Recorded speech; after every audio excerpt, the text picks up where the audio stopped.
Guys, thanks for being here. Welcome. Okay, we're ready to go.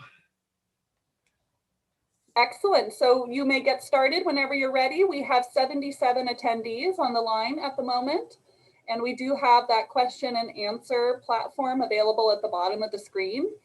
If you would like to take questions in that manner at the end of your discussion, or if you'd prefer that we unmute folks and allow them to give verbal comments, and I'll let you direct me on that. Yeah, they can probably take verbal comments. Okay. Yeah, we could. Well, go ahead and take it away when you're ready. All right, are we on now? Yeah.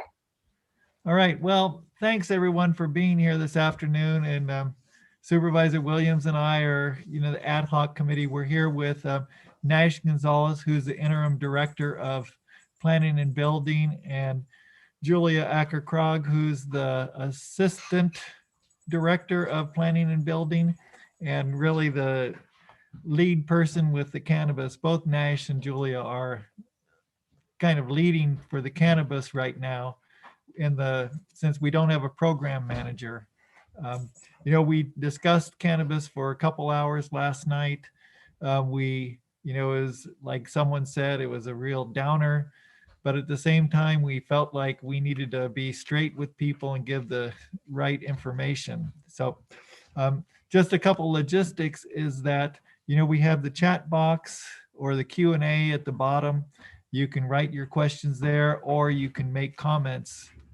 After the first few opening remarks, we'll be taking question and answer. And so you can do it orally. If you have a question and you write it down and you want to reply to it, then you need to put your email, because we don't show the email there in the Q&A. So if you want a response that's specific, then put the question there. And anything else we need to know? Oh, it's being recorded. And so this will be, if you're not able to view it live, then it will come back and you can see it on Facebook, or where else, Julia? Facebook and on the YouTube page. Okay, at the YouTube page on the mendocinocounty.org website. All right. I also heard that KMUD may be live streaming it. Oh, right, they are. So anyway, let's see. Ted, do you want to talk for a while? Well, not particularly, because I feel like lately I'm just the messenger sharing unfortunate news that this phase 1 ordinance is impossible. It's just a really bad situation. And, the only legitimate reason to, there's two legitimate reasons to try to keep it on life support. One is to try to buy time, maybe get a few applicants through while we ramp up phase 3.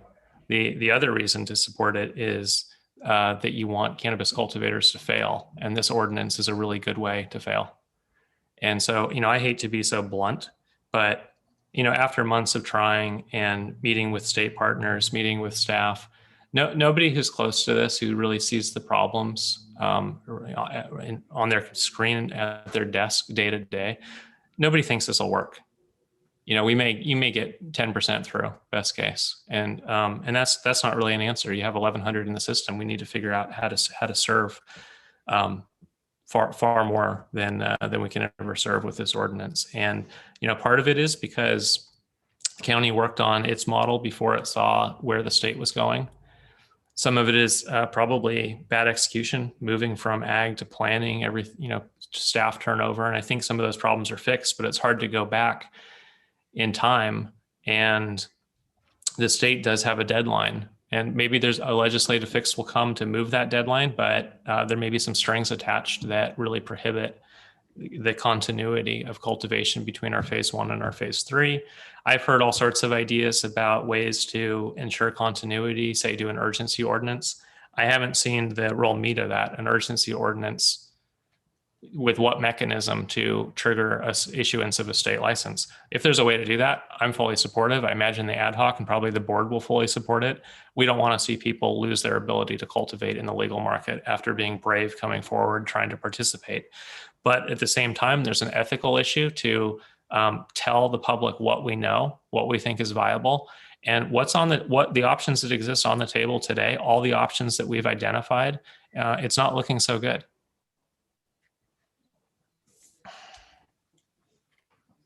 John.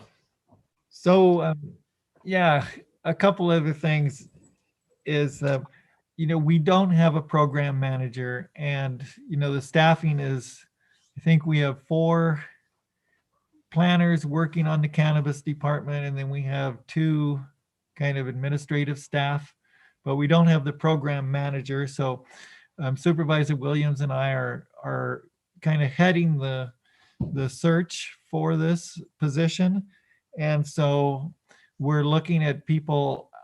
My feeling is we need someone who is a real systems person who can know how to figure out how to work with these applications and try to get them through.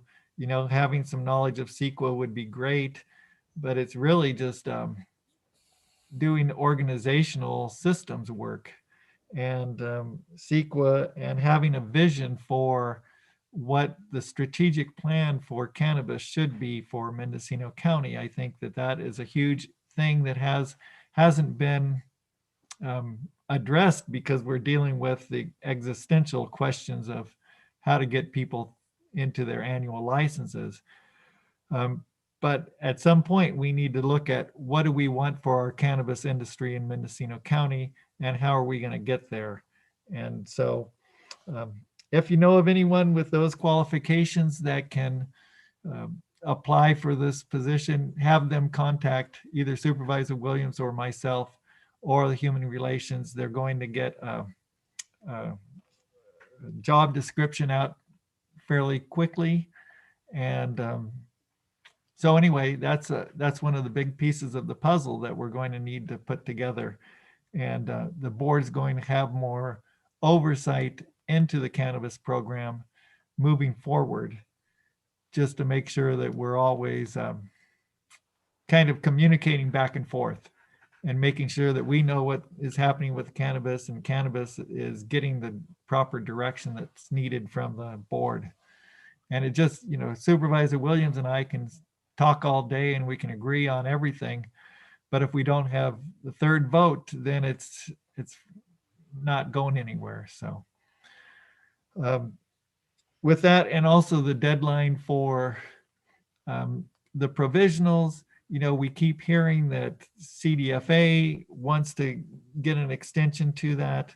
Our state legislators, Senator McGuire and Assemblymember Wood, both want that extension.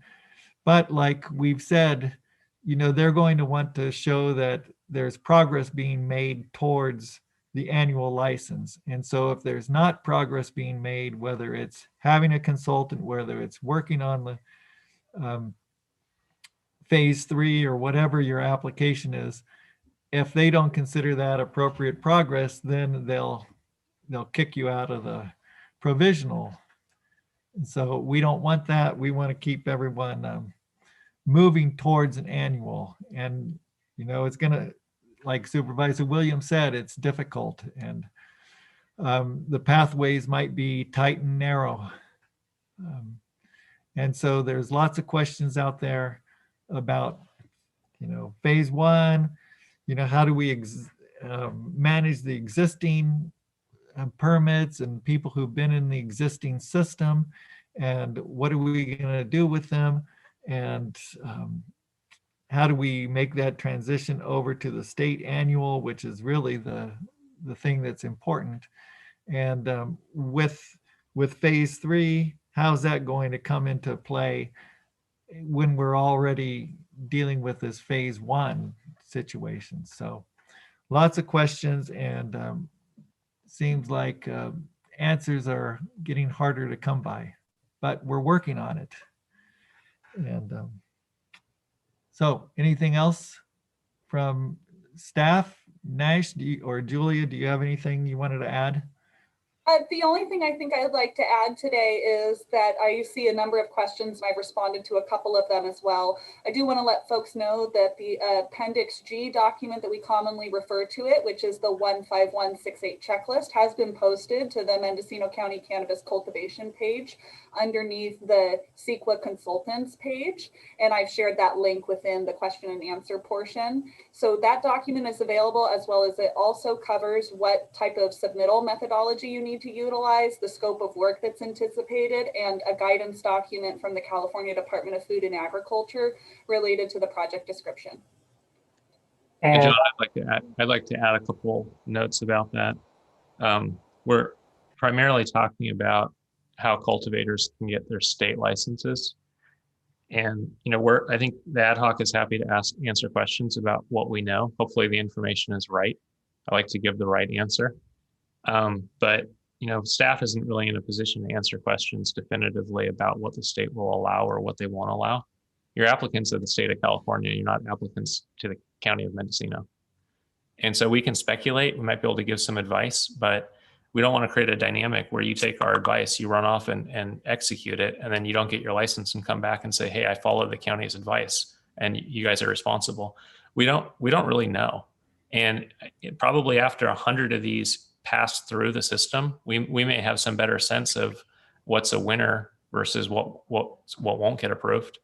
But I don't think anybody really has that information now. And I think even with CDFW on these sensitive species and habitat reports, once their biologists start performing them, maybe they will have a better sense as to what that flow chart looks like and who might have problems. There's some general advice. When you submit your 100% complete application following the county's instructions, try to do that to a T.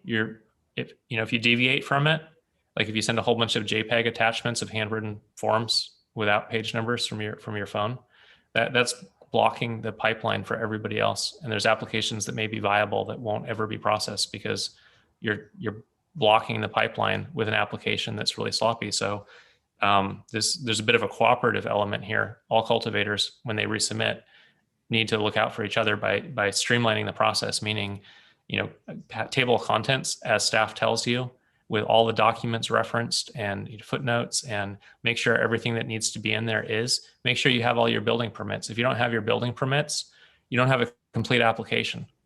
And so you're just, if you don't have a plot plan that matches your project, stop, fix that first. Don't submit it and think you're going to come back later, because that is one of the core problems we've had of burning staff time and not processing these applications. There's been sample plot plans. Maybe you've decided to actually implement the sample plan and it applies, but I'm guessing that whoever threw that in just didn't want to draw out their own.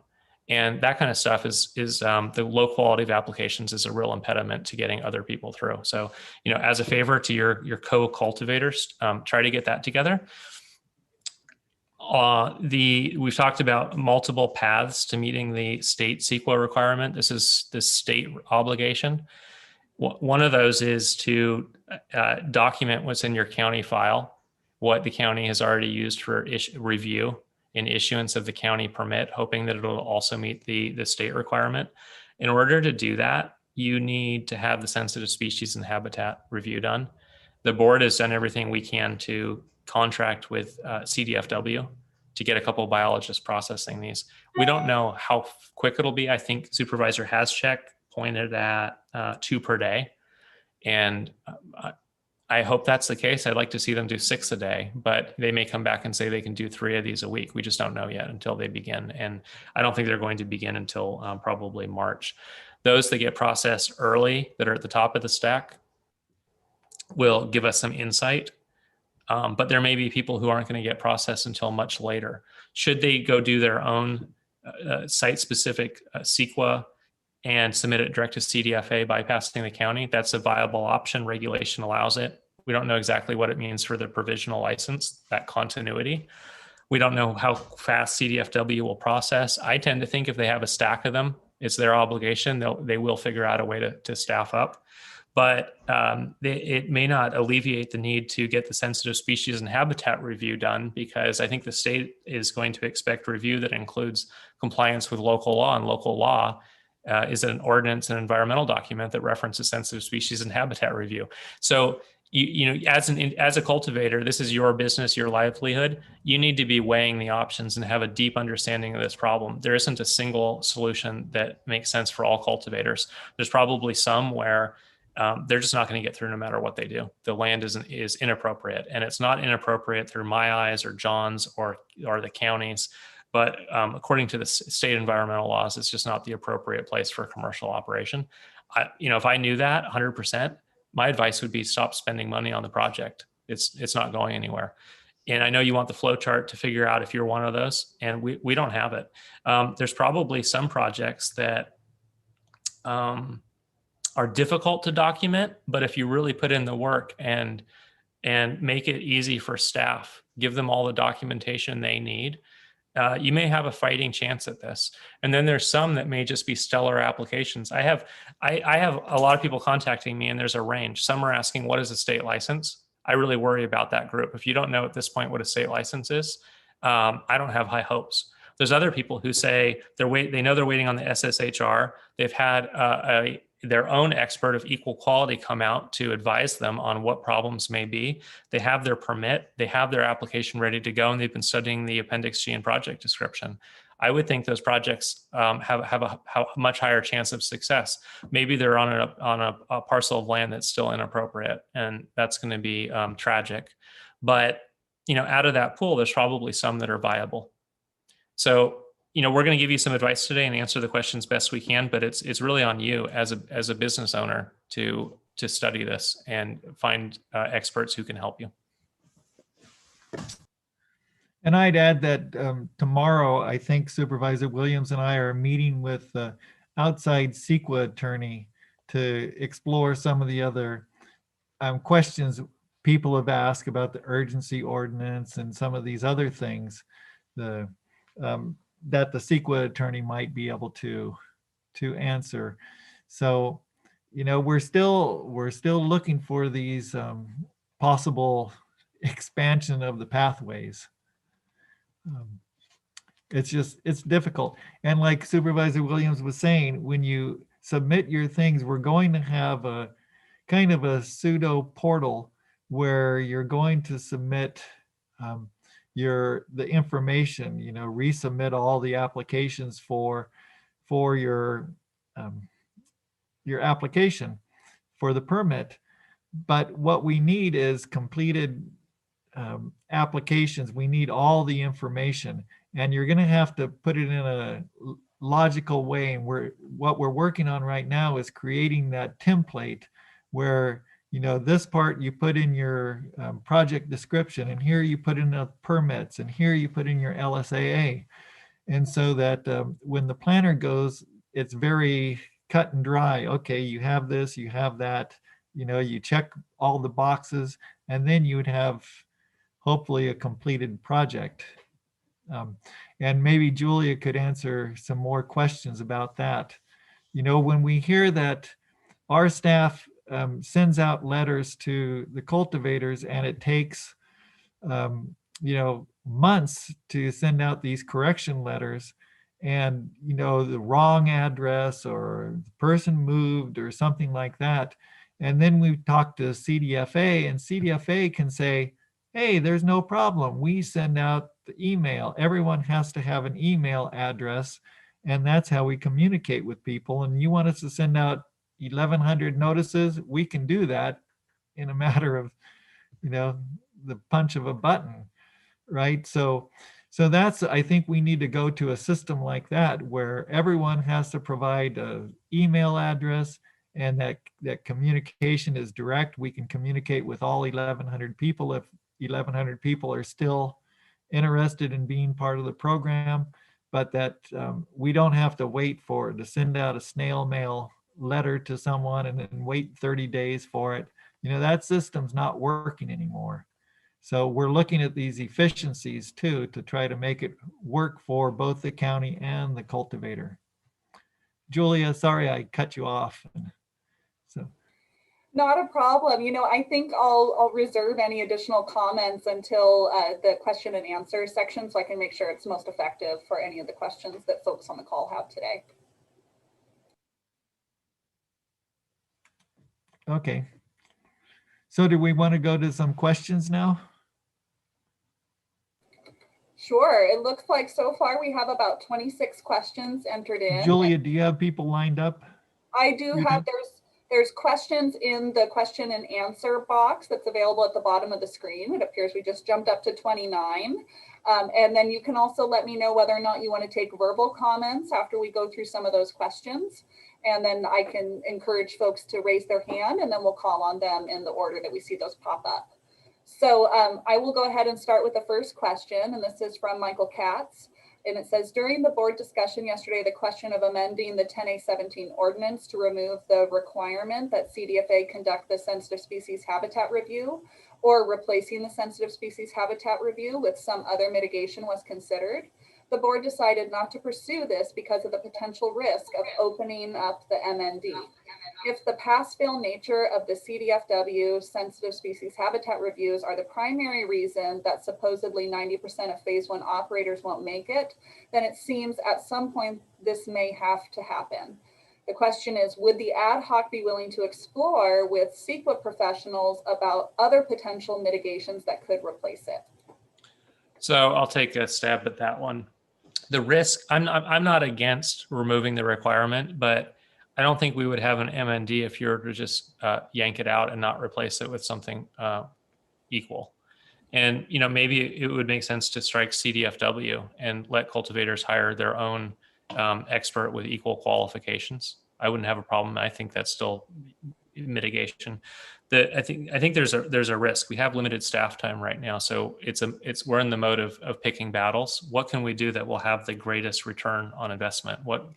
And maybe this is one of those, but practically, imagine we set up we decide we want to modify the MND, or we want to have a duplicate MND, and the amount of time it'll take for staff and the board to approve that, and then the noticing periods and the window for challenge, and then we have to rev the ordinance with the first and second reading. Start putting all these dates together on the calendar, and I can't see it being done before September. And you know, you get it done by September. Now you have 4 months left before the state licenses run out. Is it worth it, or is it better to try to throw some more money at CDFW and see if they can find 1 or 2 more biologists and operate in parallel? And ultimately, I don't know if it's going to make a big difference using their biologists or our own. And I don't know if the state would object. I mean, we may have a challenge if we try to change the MND. And then all of our resources will be on deciding whether to defend it, how much to spend, the process, hiring outside counsel, and we won't actually get to processing. So, you know, it's a toss-up. You have to weigh it. It's a viable idea. There's merit to the approach, but it does come at a cost of some risk that could derail the effort and be a net loss overall. Is there anything additional you'd like to add to that, Supervisor Haschak? No, I think Ted covered it really well. Excellent. Okay, then we'll go on to the next question. This is from a user named Tekla, and it says, if we have a current newly approved Mendo permit, will we still need to apply again as phase 3?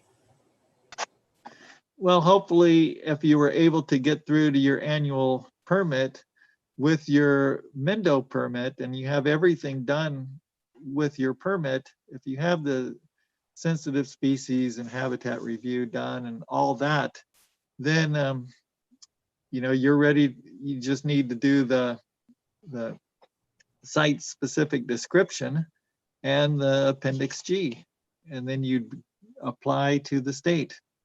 So you wouldn't need to go. That's what we're hoping for, is that there are some people that won't need to go through phase 3. You need to cultivate in this county. You need a county permit and a state license. If you can get those two, you're good to go. The complexity is in getting that state license. No matter what the Board of Supervisors does, we don't have a way to trigger that state license. And If you're one of those few that can get through phase 1 and get a permit in SSHR and convince the state that that review is enough to give you a state annual license, you don't need to go through phase 3. Now, if you decide you want to scale up or make any changes at all, you have to go back through the system again. You have to do all of this over again: project description, Appendix G, submitting it to CDFA, the local review. And it's one of the nightmares of this ordinance, that a lot of people are going to want to scale up or make changes or decide to move a greenhouse. Any change you make to the cannabis project, you've got to go back through the whole process. All right, and the next question we have is an anonymous question, and it asks, if we have our annual county license and we have our state temp license, excuse me, and we are contracting with a biologist to do our sensitive species habitat review, how long will it take the county to review?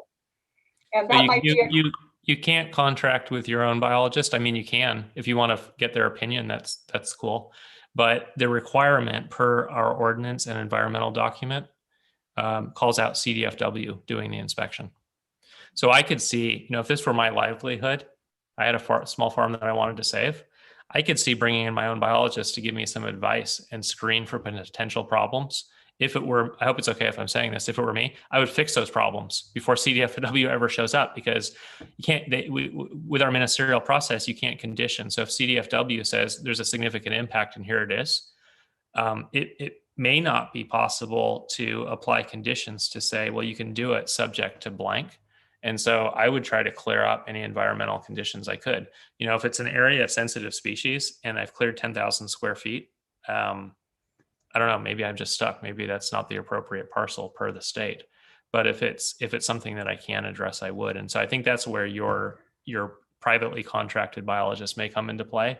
Your biologist is not going to help you get through the SSHR requirement. all And right. Julia, did you have something to add to that?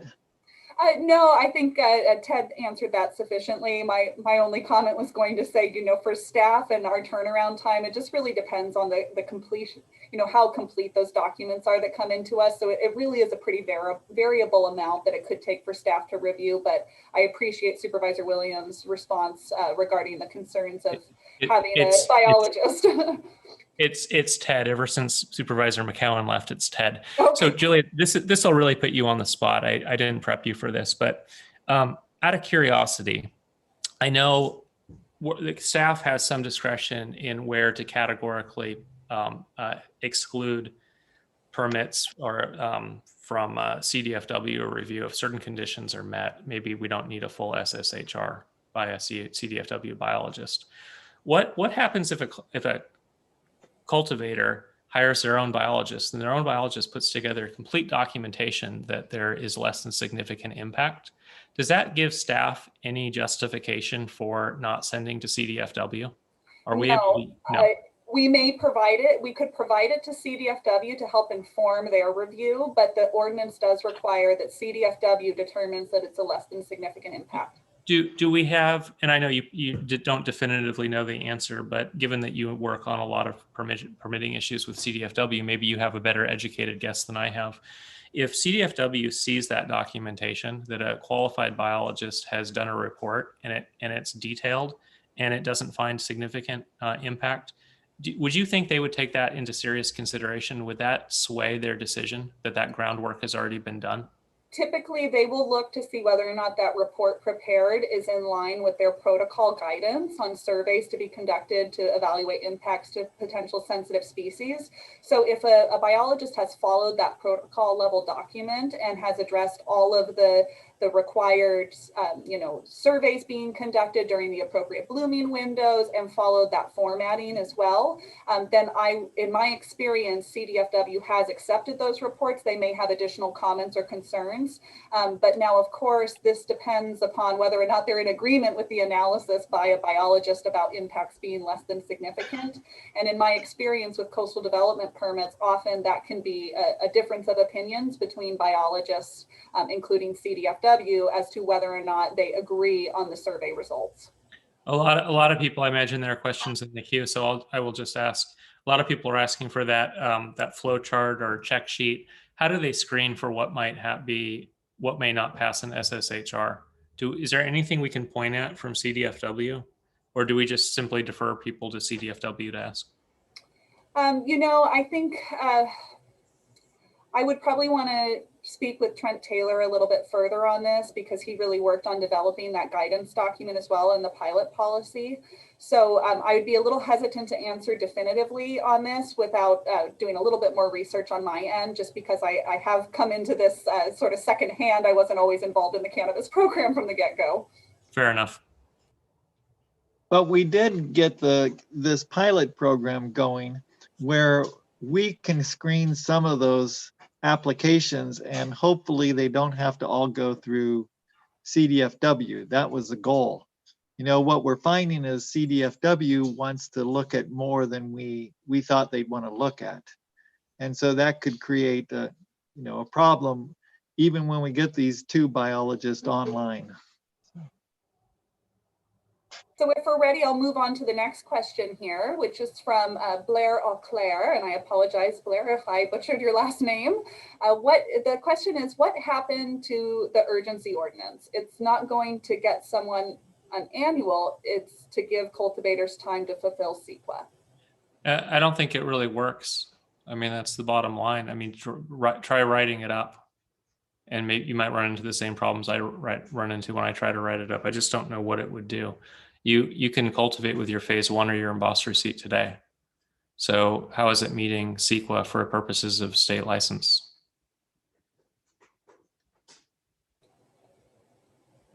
John, do you have any take on that? No, I'm just, I believe what you're saying is true. So. I get, on any of these statements, I could be wrong, or the ad hoc could be wrong. I think that if you think we're wrong, definitely reach out, but don't just say use an urgency ordinance. Say use an urgency ordinance to do blank via these methods, and ideally some case law. When I've looked at urgency ordinances, they're useful if you want to stop an activity, like maybe you don't want hemp cultivation. There isn't really a parallel with Trinity. It's just apples and oranges. And that was during a time when there were state provisionals. I don't see if state provisionals sunset that an urgency ordinance at a county level would be enough to trigger a state license, and you can't cultivate legally without a state license. So it's like, I wish there's something there. I'm just not sure what the there is. And I think that that's something that we'll bring up with this outside attorney too, to see if he has any ideas about what we can do with the urgency ordinance. All right, and the next question is, when does the county expect to start accepting applications for phase 3 applicants? I can't expect before May, maybe even June at the earliest. And this is just, part of it depends on if there's controversy, if people try to shut it down at the planning commission, or when it comes back to the board, or recommending huge changes, that could kick it down the road months. But best case, probably May, if it goes smoothly. So the next question, I think, is more of a comment, and it just mentions that the cannabis manager not only is a systems person, but needs to understand the intricacies of the licensing programs, all of them. Without that, the program can't be successful, as we have found out. So that's more of a statement. I'm not sure if you have any response to that. No, that's good input. Certainly we want someone who knows that, this cannabis ordinance that we have to work with, and the state program. So the next question is, can you confirm that for the purposes of completing the Appendix G checklist, a phase 1 operator can perform the work themselves or use a consultant not on the list? So here's the thing. We tried working with CDFA for a long time on coming up with a model that would work. And immediately I have some people objecting. They want to be a consultant. They don't want to be on the list. I don't personally care. I don't think the ad hoc cares. I don't know if staff really has an opinion about this. If you want to go write your own project description in your Appendix G, knock yourself out. The reason one of the reasons we suggested the consultant was when CDFA contacts you and says, show us documentation that you're working on towards CEQA to justify the in progress for your provisional. it may be helpful if you can point at a consultant. You have an agreement with a consultant who does land use work. Maybe you've paid them, you have a contract, they can give you a status report on where they are, and you can point out the backlog is with that consultant. You're working towards it as fast as you can. You don't have a background in CEQA, you're using somebody who does. That seemed like an asset. It's a way to maintain your provisional status longer. And if you don't want to use it and you have it all ready today and you want to submit it, I think we can probably make that work. I don't think CDFA will object to it, and I don't know that the county has a reason to deny that path, assuming the applications aren't wasting staff time. If we find that we're getting bogus applications, and there's a lot of bogus applications in the stack, and it's stopping us from processing other people who have put in hard work and are ready to go, then that approach may not work. But if it's really important to you to write it up and you think you can do a better job, certainly you could enroll yourself as a consultant, because you answer the questions truthfully. And Julia, do you want to add anything? I think you're completely correct, Ted. We really, the county can't necessarily prohibit folks from being able to prepare their own document or work with a consultant that is not on that list. It really is about what is the quality of the document that's provided to staff, as well as ensuring that you're following the proper format, which, as I mentioned at the beginning of this town hall, has been posted onto the Cannabis Cultivation CEQA Consultants webpage. And I've shared that within the question and answer portion a couple of times now. So, I encourage folks to review that, and the toughest description is really going to be that project description. And we've talked about that rather extensively, including following the format that the California Department of Food and Agriculture has recommended. So, I think some individuals may be able to work on that document themselves as long as they have all the proper documentation attached. Others, it may be their best choice to work with a consultant to ensure that that information is adequately described and that, it meets all the standards, so that way they can have a faster processing. One thing you can't do is bring it to the desk at Planning and Building and ask for assistance. There's no hand-holding on this. This is a you do it.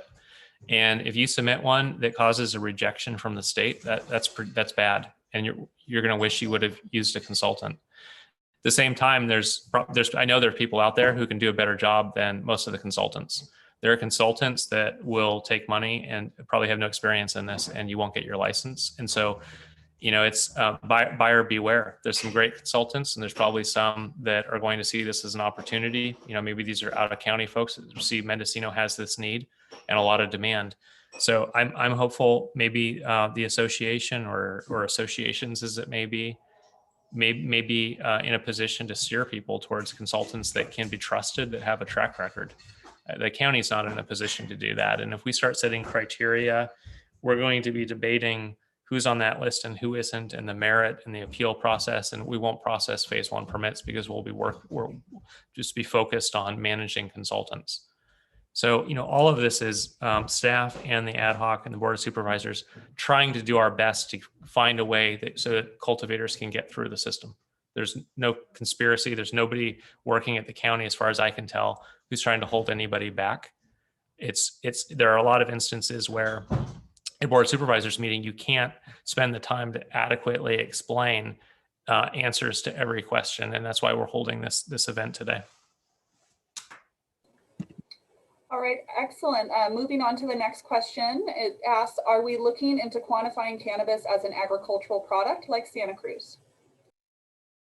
I feel like I should give the mic to John here soon. I've been answering more than my quota, but Santa Cruz did it in commercial agriculture. This is previously disturbed soil, and it requires a notice of exemption. I'm not convinced that it would be a model that would work here. We're asking staff to look at it.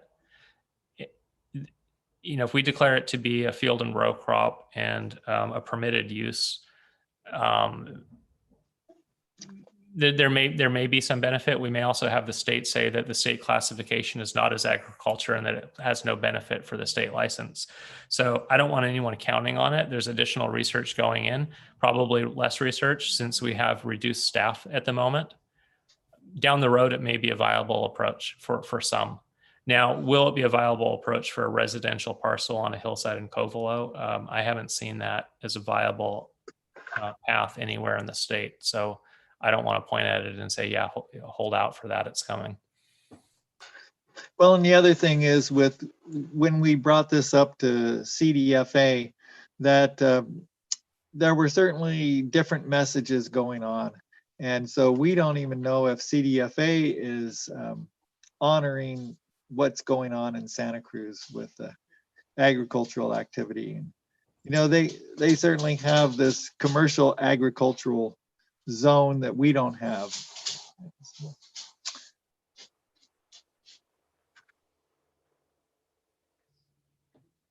Oops, sorry, I was muted there.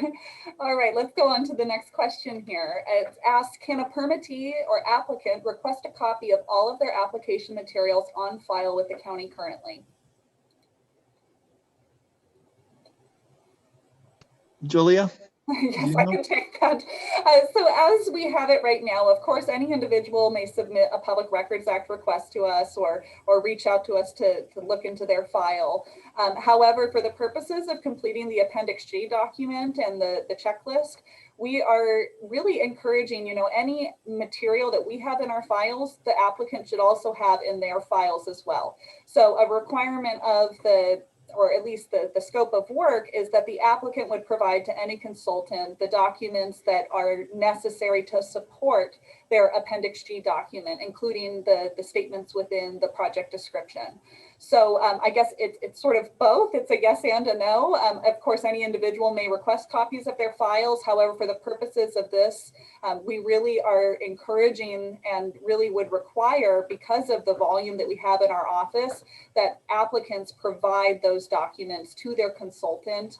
This will really ensure a more streamlined process. Otherwise, we will be bogged down with just responding to information requests within our office. So I want folks to be mindful, you know, while one person may say, well, I just don't quite have all my documents in a nice, readily to use format. Think about the, you know, 1,100 applications we have within our office. And if every individual asks for us to produce complete copies of their files, and it would be an enormous staff time suck that would take away from us processing those phase 1 applications and moving us towards a, you know, annual license for many of these applications or an approved local permit. So let's talk about the correction letters. So the correction letters have gone out to half of the 1,100 people who are in the permit system one way or another. And we haven't gotten back a very good response on those, have we? Do you know the numbers on those, Julia? The last I had heard is we have about a 30% response rate. Yeah, so when we're dealing with 30% of the 500 or 600 that have gone out so far, you know, we're still talking a couple hundred that have come back, but, you know, I guess we need to make a decision about where we go, you know, with the correction letter. Are we going to wait until the template is ready so that people can upload their information? Is that what we want to do at this point? So John, I have an opinion about this, and I guess it's a little bit alarming to me if people don't have a copy of what's in their file. Why do they think that their application is complete? Because I picture trying to register a fire truck at the DMV. If you've never done that, that's a great 6-hour experience.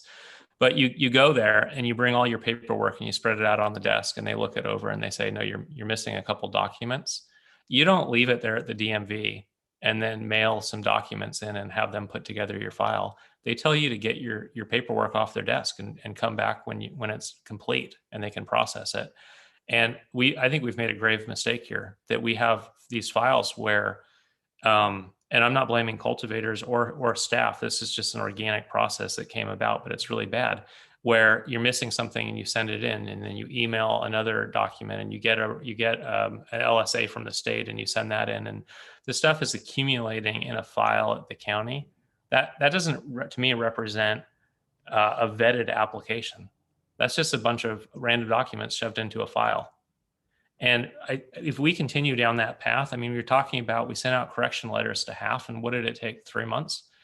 we're just burning time that we don't have. We need we need staff processing the applications and getting close to the state licensing, not making sense of applications and putting paper clips on stacks of paper. So what I would like to see is a single PDF that has all of the documents with table of contents and vetted, meaning, I'm an applicant, I flip through it and I see that 100% of what is requested is there for my project. I think I should be able to take this to the counter and walk out with a county permit. Maybe it takes a little bit longer for staff to review it, but everything is there. And so Julia, you can correct me if I'm off base here. No, okay. No, you're not off base. John, are you okay with what I've said? Yeah, I think you were right on. All right, well, going on to the next question here. Oh, I'm sorry, Supervisor Haschak, did you have a comment? Well, I was just going to say, okay, so we send out these correction letters, we get 30% back. We're looking at doing this new submittal process. And so what we really need is people's collaboration on this. Like I think the message coming across is it's not going to do the community as a whole any good if you're, submitting some of it and then asking about other questions. If you can get there's certainly people who want to get it all together. And if you can do that, and we're going to give this format to submit, your information. If you can submit it all together, it will save everyone a lot of time and it will help everyone get through quicker, I think. All right, going on to our next question here, it says, during the Board of Supervisors meeting yesterday, there was mention of CDFW needing to complete sensitive species studies for all applicants. Could priority be given to applicants that have an independent biologist complete a study? Well, I think with the pilot program, that if a independent biologist has completed the study and our staff says, oh, this looks good, it's approved on, with that independent biologist point of view, then it's probably something that wouldn't need to be reviewed by CDFW, and that we could, we wouldn't have to send it over to them.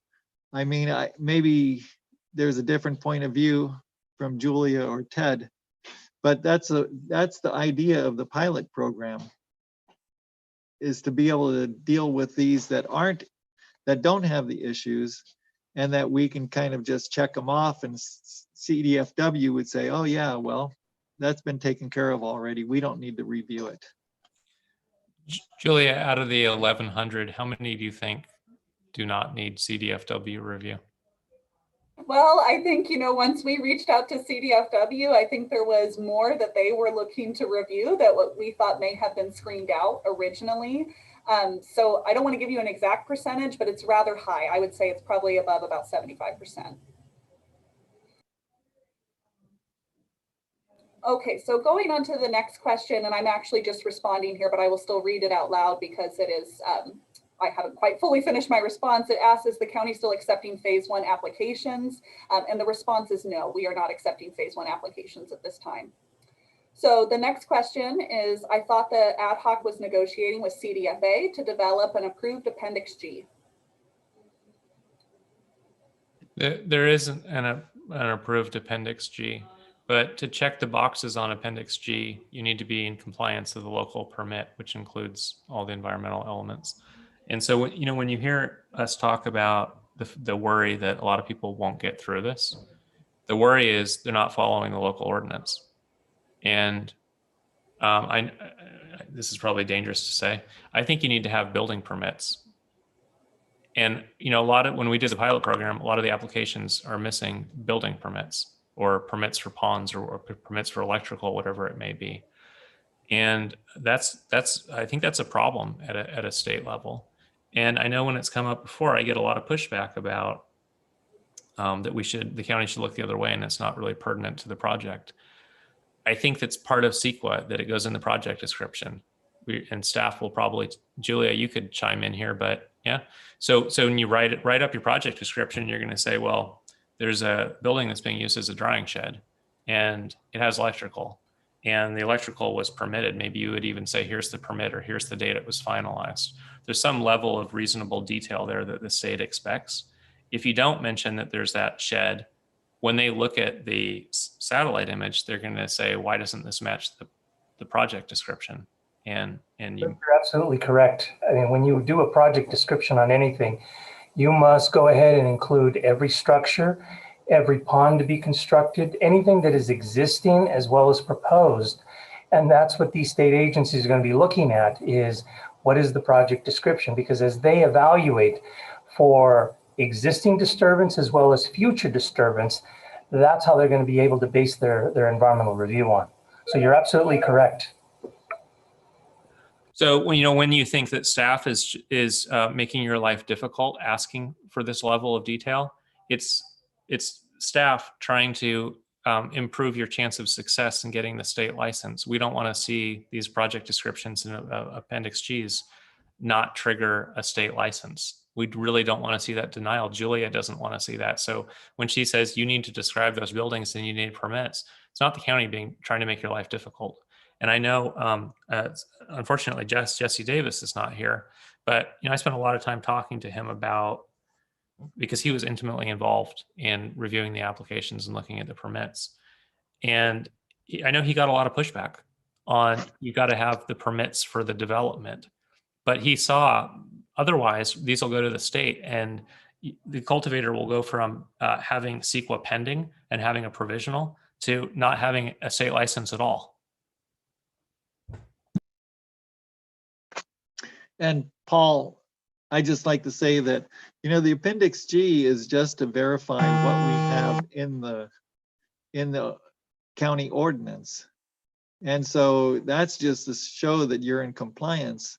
One of the big issues is that a lot of the sensitive species reviews weren't done, but the county permit was given.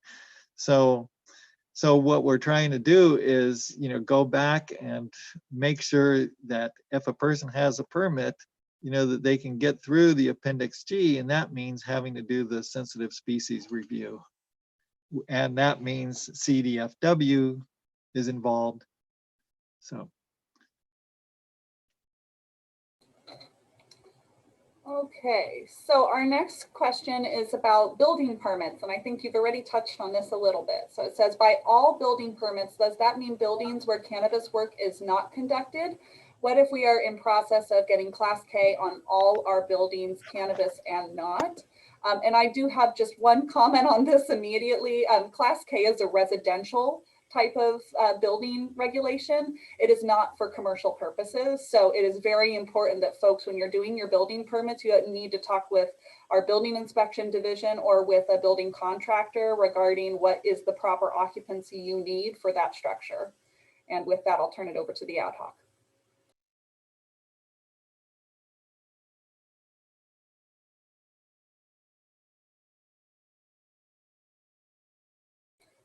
Ted, you appear to be muted.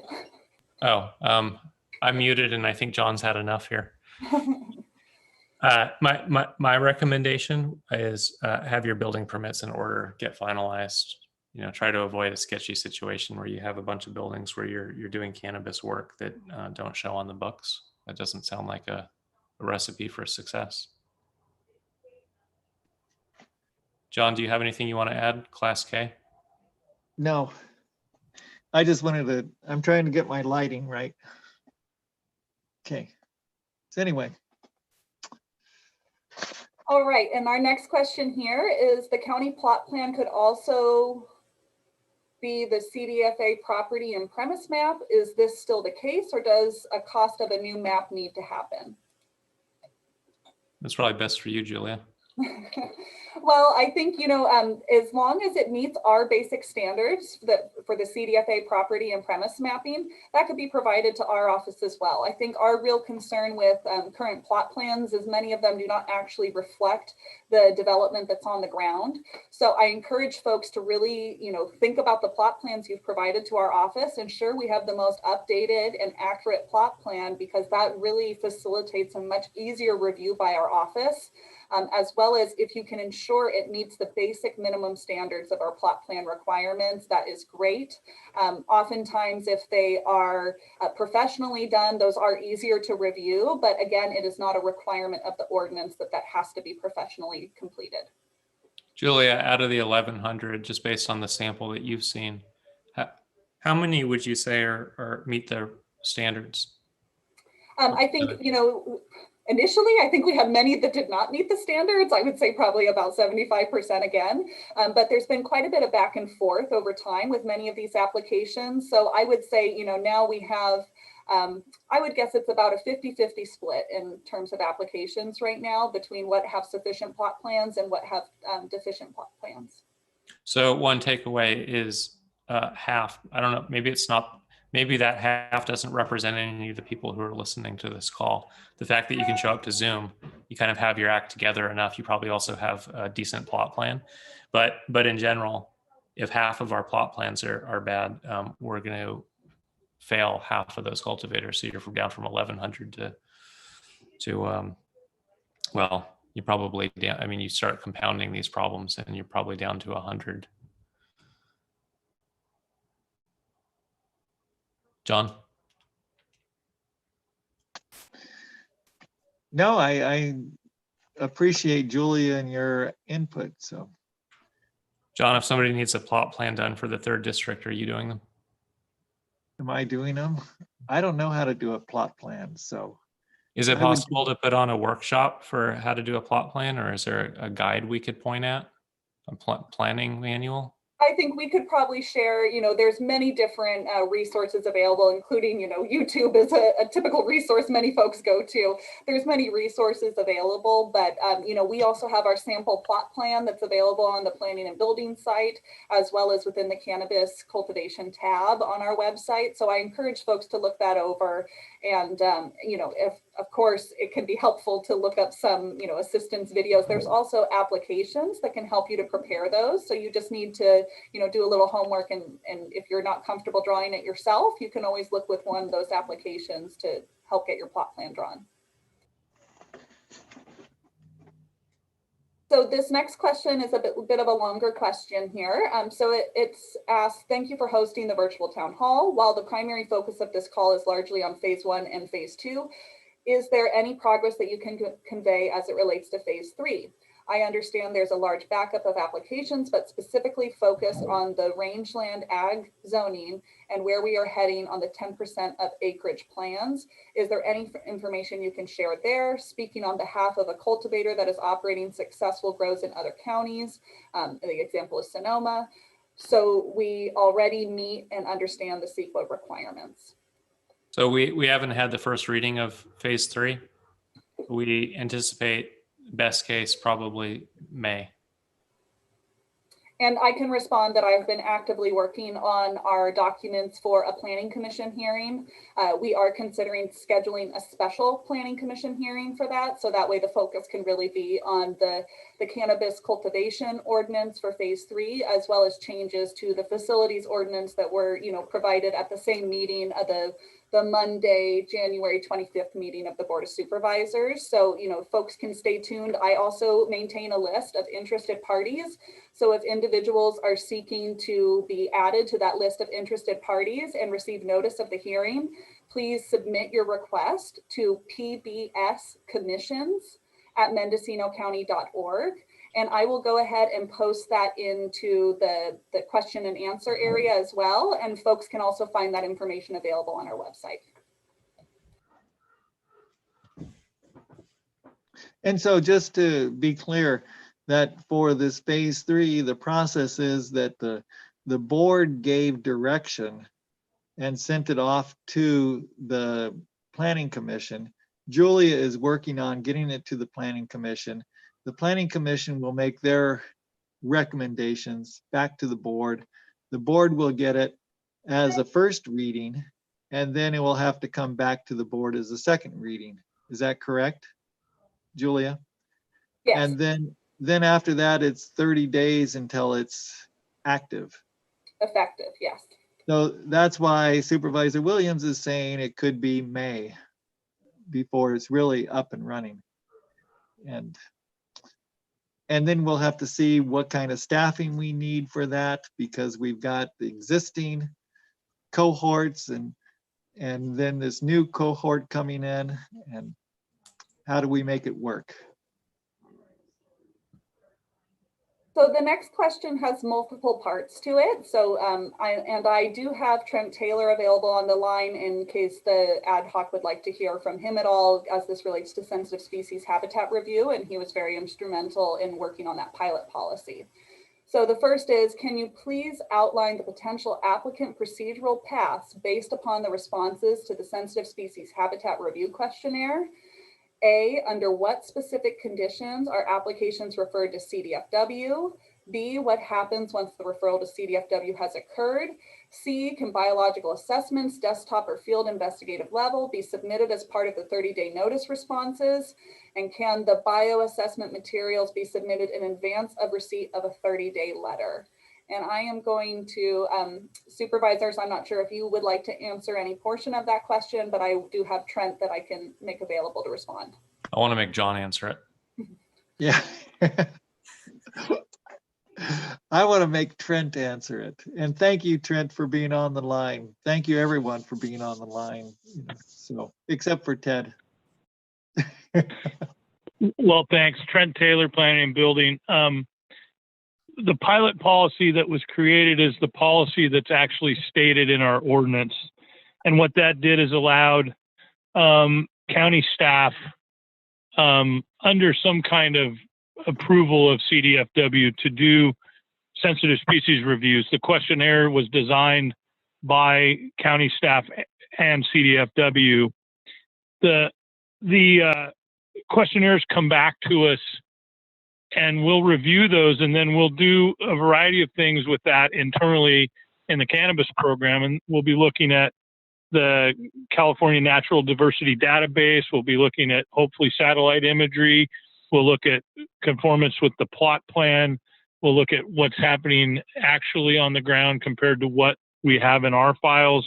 And then if any of those things don't match up, that's going to be an automatic, it's automatically going to go to CDFW. We've tested this several times. We did a couple initial ones that we felt came back. They looked pretty straightforward from a county perspective, not too complicated. And when we'd made an original agreement initially that the first few that we did, we would send back to an environmental scientist at CDFW to take a look and check our work, since our county cannabis folks, although they have pedigrees in biological sciences, et cetera, that's their specialty is planning. And they felt that they looked pretty good in going through. We have the appendix or exhibit that we fill out. And when we had CDFW just kind of review those to check our work, not asking them to do another review, they came up with a few things that they had concerns about.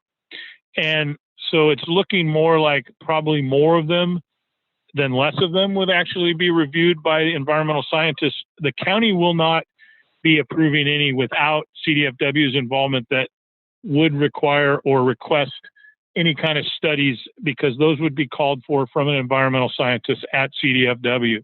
So our staff is not going to make a determination that certain studies need to be done. What would happen is we would send that to the CDFW environmental scientists. They would review it. I don't know how long it will take them to do that. If a complex case, maybe longer. With a less complex one, maybe shorter. And then they'll reach out to the applicant and tell them what they're going to require. Then, based on the results of what CDFW wants further, then they'll finally come to some conclusion over time to make a determination whether they can say that there's a less than significant impact to sensitive species on that site, and that's not just the cultivation area, it's the entire parcel. So we'll see what happens with that. We don't know. We haven't done this yet. We did some earlier reviews in between the time that when the county realized that there were permits issued without this being done, and we got some done. We had a backlog of about several hundred that could go for review as part of our normal process back in that era over a year ago. And there was nobody at CDFW to really stay on top of those, so it wasn't happening very, very quickly.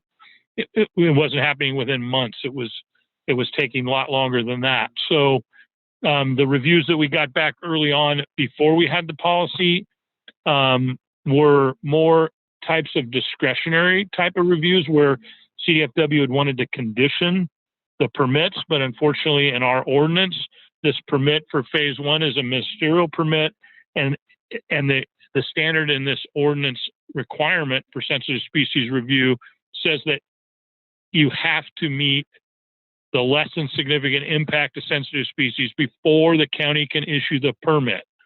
And so it's not like we can say, if you do certain things, we'll give you the permit and you do certain things conditionally and you'll be less than significant impact. You have to actually meet that standard before the county permit can be issued.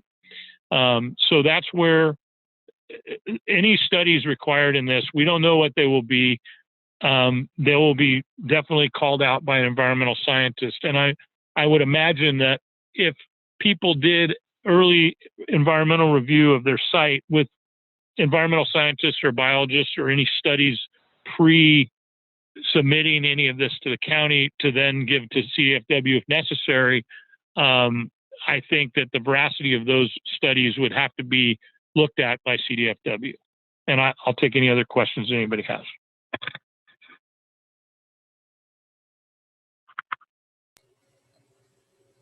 Okay, excellent. So I'm going to head on to the next question here. Trent, I am going to keep you available on the line because it looks like we have more sensitive species habitat review questions. One of the next questions is, why can't we get a third-party consultant to do the sensitive species habitat review? I'm not sure, supervisors, if you'd like to add any more detail. I believe you already answered because 10A17 is a bad ordinance and it specifies CDFW will conduct these, and the risk of changing it may derail the program given the time constraints. And so it is possible we could remove it, but it comes at some risk. All right, and the next question we have is, can you list out the specific set of resources, meaning individuals, that you are looking to employ at the county level to facilitate application processing? I know CEQA experience is high value, would just like to understand the exact folks you are looking for, and I'm sure we can all help here to source some quality hires. It's a win-win for all. Well, I would say if anyone knows people who have worked in cannabis permitting in other counties and now live here, those would be ideal candidates. Yeah, I think this is, we need to make this contact. And Nash, you might have something to say, or Julia, about what we're looking for, because we do have open positions, right? So again, you know, the qualifications for those jobs are posted on the HR website, but you know, I think as Supervisor Williams has mentioned before, you know, we're looking for folks that have a CEQA background, that have a land use background, that understand land use in general. But CEQA is going to be key here because you have to navigate the process and be able to determine what basically passes the test under the California Environmental Quality Act. Julia, if you want to add anything. No, I think you've covered that, Nash, and I encourage folks, I'm more than happy to share that information as well. Our Human Resources website does have all job classifications available that can be searched there. I encourage folks to take a look and review those. And the position for the manager position, just so folks know, it's called the Senior Program Manager. That is a type of classification that's available across various county departments. So you'll see that the list of recommended skills and needed experience is pretty broad because it's addressing multiple different positions. And then for planner specific positions, those are very narrowly defined. And of course, we're looking for folks that may have past planning experiences. It really does help to give you a leg up in understanding CEQA certainly, and just how processing typically goes with permitting. I would accept a retired CDFW biologist. So now our next question is asking if an independent initial study mitigated negative declaration is completed and sent to CDFA with an independent biological study, will the applicant still need a CDFW sensitive species study? Absolutely, they will. I think Because that's part of our ordinance. yeah, because they have to be in compliance with local law, and this is local law. I think to actually, one option on the table is to get rid of 10A17, just rescind the whole thing and decide to scrap it because it's awful. And I think even that action may require an environmental document. Even the act of rescinding it, you're talking about significant time and possibility of challenge. Okay, so going on to our next question, regarding building permits, if you are in the process of the permit being issued, does that qualify as it always has, or do you have to have the building permit issued? I think you need to have the building permit issued. Otherwise, you're going to have in your project description, no building permit issued. I wouldn't want to send that if my farm was dependent on the state license. I wouldn't want to send that to CDFA. I would want to say all buildings are described and permitted. Julia? Yes, I would agree. You'll see in the document that's available that we posted today regarding the project activity description, it does provide that you can still describe in your description what additional permitting may still be necessary. But in order to have really a kind of ironclad case of demonstrating how you are not having a significant impact on the environment, it is best to have all those building permits issued. So that way the reviewing body or CDFA knows that your proposal is something that is approvable by the local jurisdiction as well, meaning the buildings where they're located, the occupancy classification, that has been sorted out at the county level. But if you want to do it, it's your project description. If you want to send one without, because I have some people arguing back that they shouldn't need these building permits. I don't think we're going to force you to do that. We're not asking county staff to do the fact checking. If you want your project description to highlight that you have unpermitted structures and see what CDFA does, I think that's your right. I don't think it's a good idea. I think it puts you at risk of denial. And once you're denied, I don't think you're going to be sitting on a provisional in hopes of resubmitting. I think you're probably just booted from the legal market. And so there's a lot riding on this. If a lot were riding on it for me, I would have all my permits in place. Okay, one of the next questions asks, I do not see a list of documents needed to resubmit a complete application. Can you please drop a link to an application checklist? And I would just like to let folks know that staff is working on this. It is not yet available on the website. However, you can review on the Cannabis website. There is already guidance that is provided for folks filing an application.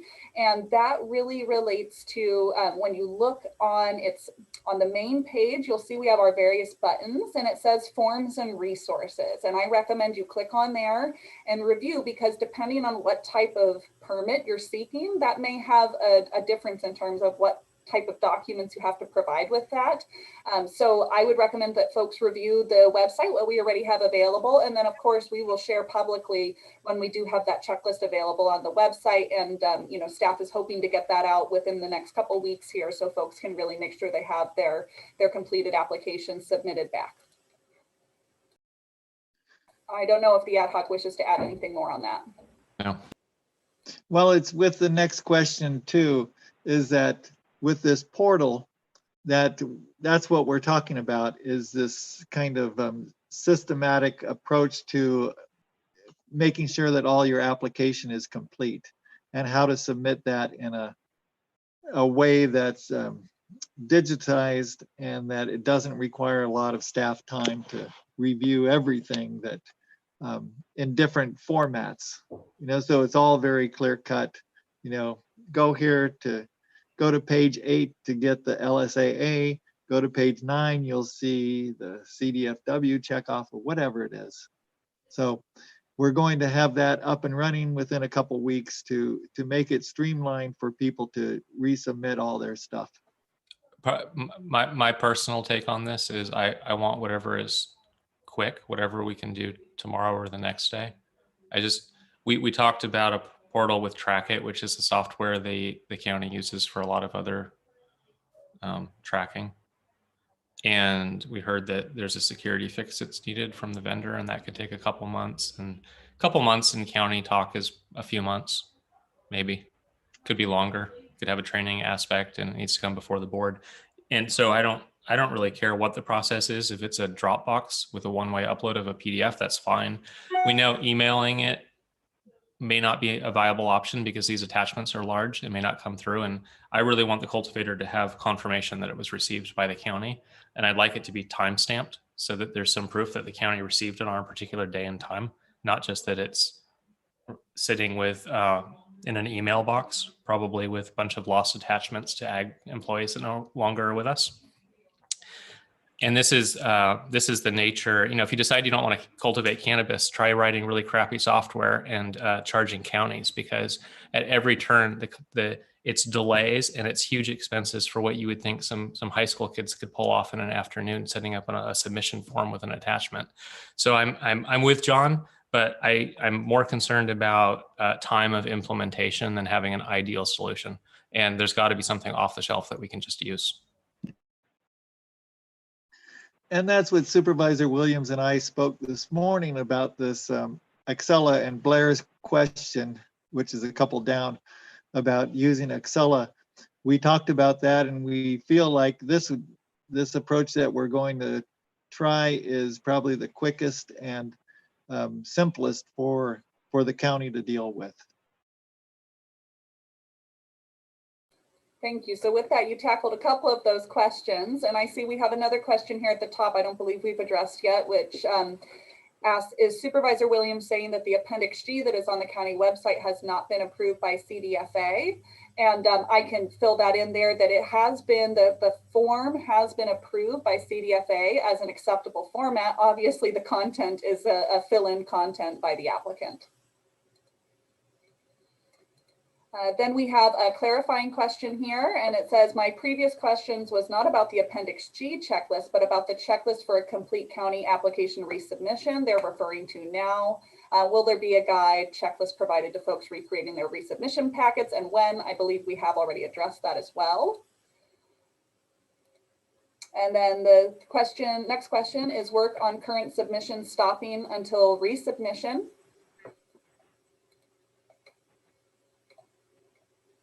Well, I would ask our cannabis manager if we had one.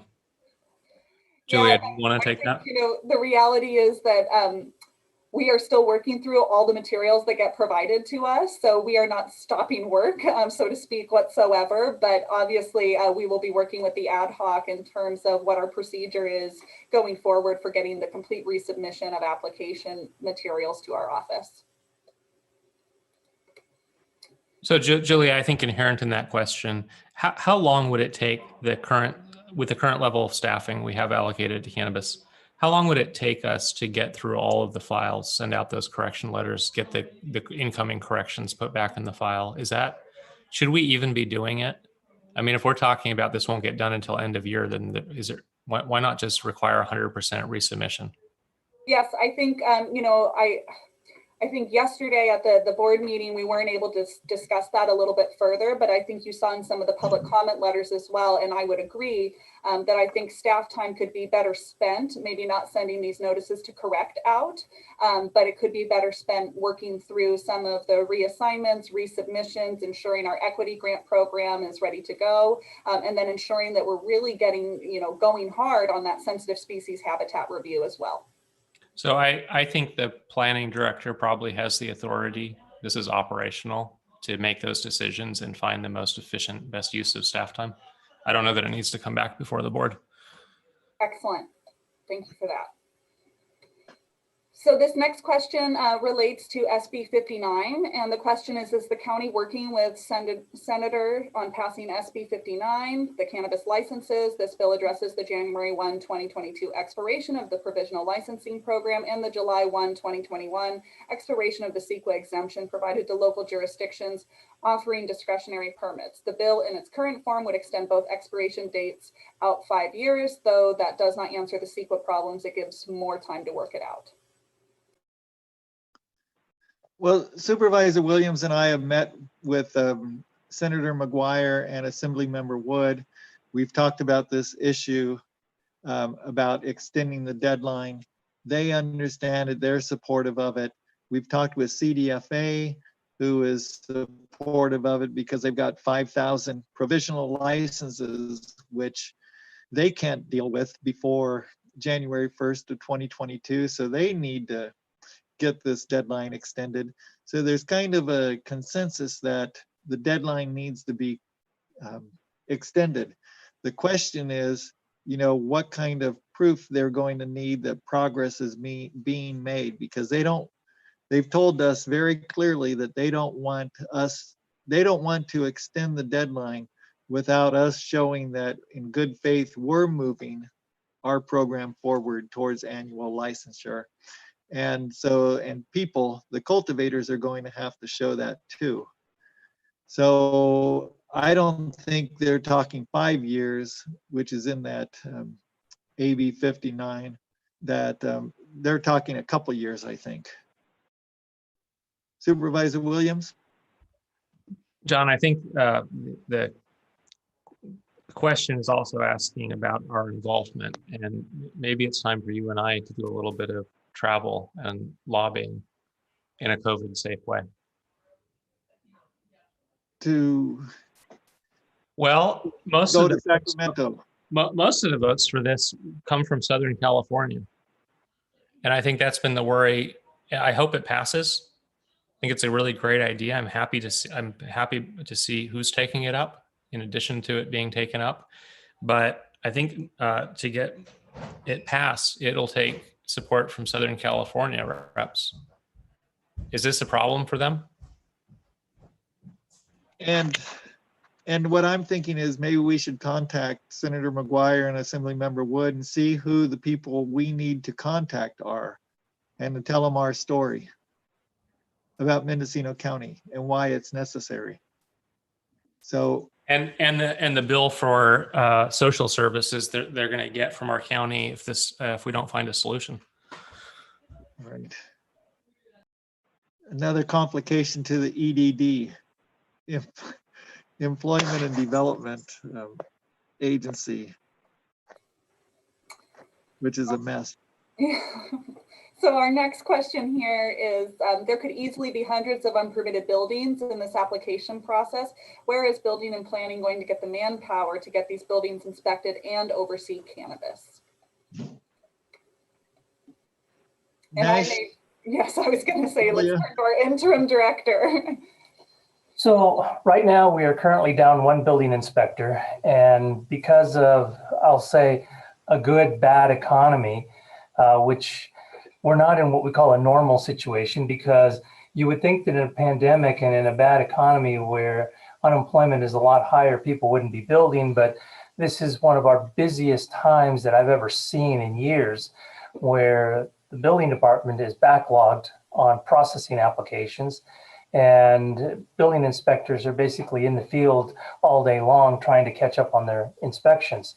So that is a good question. We would have to ramp up building staff to be able to do that. So as you're reviewing applications, they're reviewed by staff in-house to see if there's anything that's missing. And that's where the good plot plans, the good site plans come in that there's a comparison with those site plans to what's in the building files. And that also is where we need those good site plans. And that's a lot of manpower right there.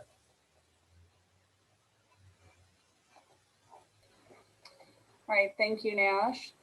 So the next question, it appears to have some multiple parts to it. And the first is for submitting the LSAA, for example, that's the Lake and Stream Bed Alteration Agreement. Do you need just the number proving that we have it, or do you need the full form and info, which is very long and lots to download?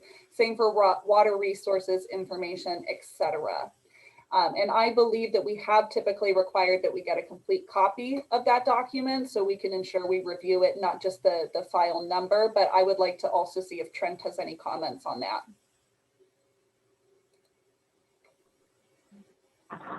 Yeah, this is Trent Taylor.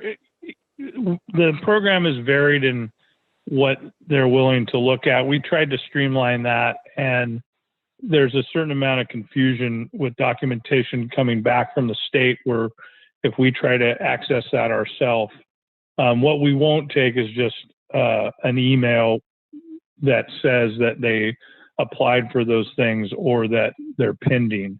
There's a variety of documents, and I think that more work would have to be done on our part to determine some kind of particular standard that we put it in. The state has changed that process a number of times, and it's a little hard to navigate right at the moment.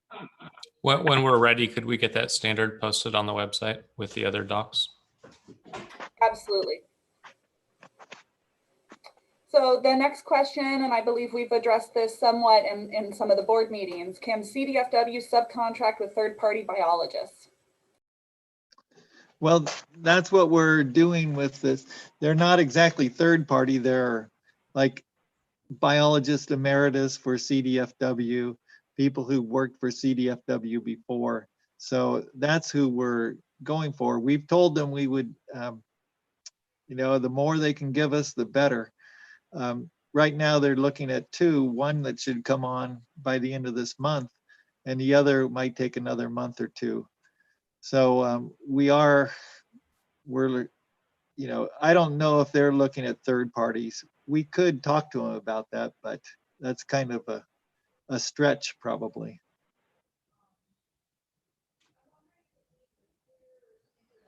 Okay, and our next question is, it also has a statement. I am pretty sure CDFW has done 0 sensitive species habitat reviews. How did people get full permits? Well, somebody who has a full permit who didn't have that element, who has put in effort and money to make use of the permit, arguably has vested, and whether or not that was a necessary element, their permit is now valid at a county level. The rub comes when they try to document what was done for the state license, and so they may have a valid permit, but they still need the SSHR done. My understanding is fee was not. So first of all, I'm not justifying this ordinance. This is McAllen's ordinance, and a lot of these questions should be for him about why it is the way it is. I mean, I think it's really to restrict cannabis. It's a huge maze that nobody can get through. But I'm sorry, what was the question? So I totally spaced out. What was it? It is really, how do people get full permits if they're having? Oh, right. So my understanding is the county didn't collect any money for paying CDFW to do the SSHR.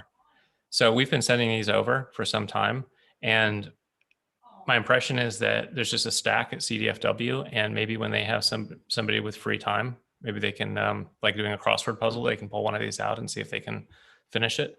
And that was a really flawed system, not paying them to do the work. I think every other inspection that's referred to CDFW comes with some money attached and some terms.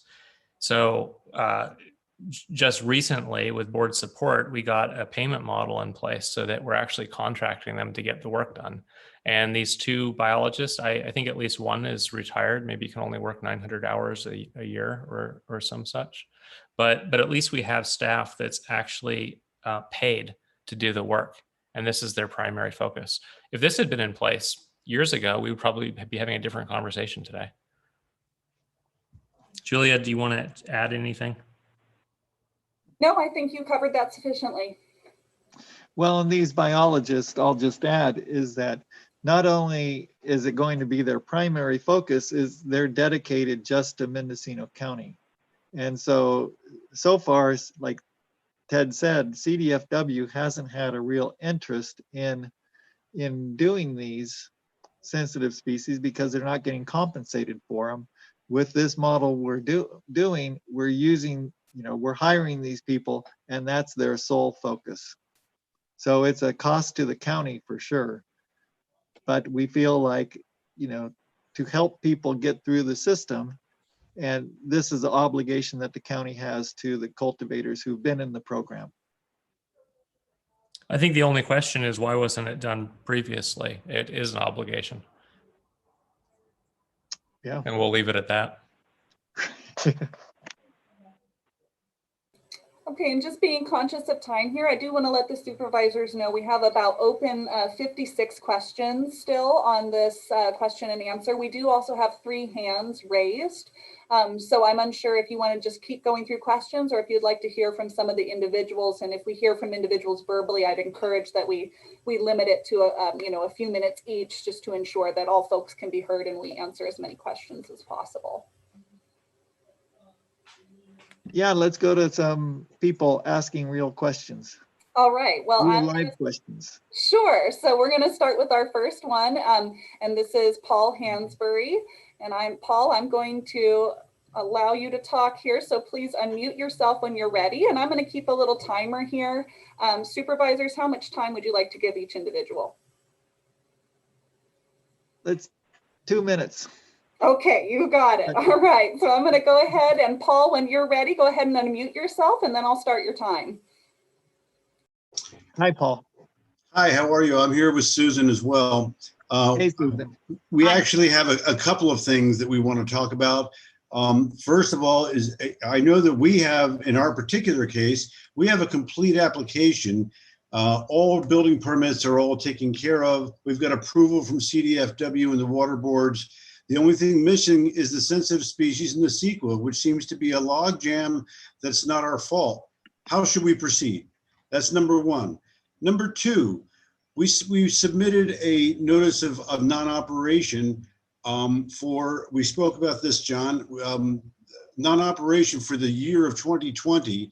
And I understand that I'm going to be getting a bill for cultivation tax, and that if I wanted to appeal it, I've got to pay $341.81 for a review that, according to Trent, takes 10 minutes. And then if he thinks that maybe I was cultivating, then I would have to go to a hearing, which would cost more than what I would have to pay for the tax. So why bother? I feel like it's extortion.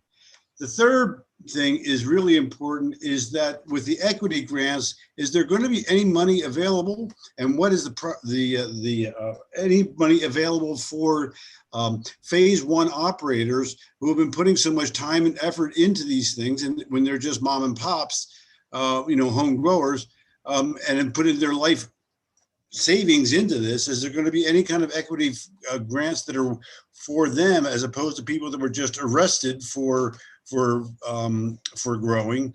And what's the status of that equity program? Right. That's a mouthful, I know, but yeah. Well, you got it all within 2 minutes, right? So that was pretty awesome. Julia, you want to take the first question? Oh, and I'm sorry, Paul, can you repeat what your first question was so I make sure I answer it fully? The first question is that, to the best of my knowledge, I'm fairly certain that I have everything completed that was necessary, including building permits. My ag exempt permits were finalized. Everything is taken care of. The water boards, the fish and wildlife, there's no need for an LSA. That's all been documented and in my file. The only thing missing is the sensitive species and the CEQA review. How do I proceed?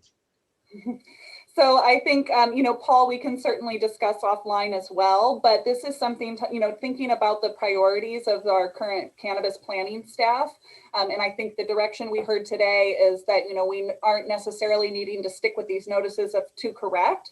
So you may very well be being reached out to us in the very near future here to have a questionnaire form completed for the sensitive species habitat review. And then that would be something that we would work through the process with CDFW, and then that would facilitate your ability to complete that Appendix G document. Okay, thank you. Okay, with the second question about the notice of non-cultivation, that's something that I'll talk to Supervisor Williams about, and we'll try to see, what your issue, we know what your issue is, Paul, and we'll try to see what we can do about it. I think the issue is bad government. Yeah. I was against this when it came up last time, and I'm still against it. I don't think you can charge people a process for appealing that's more punitive than the fee that they're appealing. So I don't know. We have a different board now. I mean, a lot of this news is upsetting. I think we're going to get through it somehow, but it's upsetting. But on the bright side, I think I wish I would have joined the board of supervisors now, not 2 years ago. I think we have a really cohesive board that is supportive of the cannabis community. And, there may be some bickering about what that support looks like exactly. But, seeing the meeting go till, was it 7:30 yesterday, instead of getting cut off at 5:30, allowing people to speak, having a board much more engaged in tracking what the problems are, trying to think of creative solutions. It's the first time I've seen this. And I think the ordinance that we're dealing with now was developed at a time where the point of the ordinance was to hold cannabis back. And now you have a board that's looking at, we don't want to have 1,100 people go out of business overnight. And, we're all feeling that. I know John's losing sleep over it. I am. We're dedicated every day trying to find solutions. And if it's, if the answers are curt, it's because we're picking battles and looking at where can we focus the little bit of resources we have to make a difference. And we're not going to take up every argument, because then we'll get nowhere. So I don't know if this one is as high a priority. I mean, I know to you, getting a refund or not being charged is pretty important, and it's a matter of general fairness. I totally support it. But where is that relative to getting state licenses? And I think I would choose state licenses right now. So if John and I can bring this forward and just have some quick board action to pause it and come back and fix it properly, I'm all for it. That'd be great. Thank you. Thank you. Yeah, that was perfectly said, Ted, because it is one of those things. It's a priority. Yeah. I feel for that situation, Paul, Susan. Okay, then the last part was about the equity and funds for phase one, and not just people that were incarcerated or arrested. The equity program, by its nature, is for people who were affected by the war on drugs. Supervisor Haschak is probably in a better position to answer. I know he's been a little bit more involved than I have. I've been listening, and I know the income qualifier just doesn't work. It's too stringent. That I think that needs to be fixed. There's been discussion about what making that change would do in our staff time and the state process and timing. I don't know if it's going to be possible, but of course I support it. But that program overall is for people who were affected by the war on drugs, not necessarily communities that were affected. I mean, I would argue, as a kid growing up in this county, helicopters flying over with guys hanging out the window with guns, that's really terrorizing a whole lot of people who aren't even involved in cannabis, right? It's like, is there a war going on? What is this? So I would argue that the whole communities were affected, and the solutions should apply to the whole community. And some of these communities have a big focus in cannabis, and right, so it makes sense to facilitate all phase one in those areas. I don't know that the state sees it the same way. GoBiz may have different ideas about the thrust of this program. John? Okay. That's clear. Yeah, Supervisor Williams and I met with Nicole Elliott, who's in the governor's office and runs the GoBiz and this whole equity program.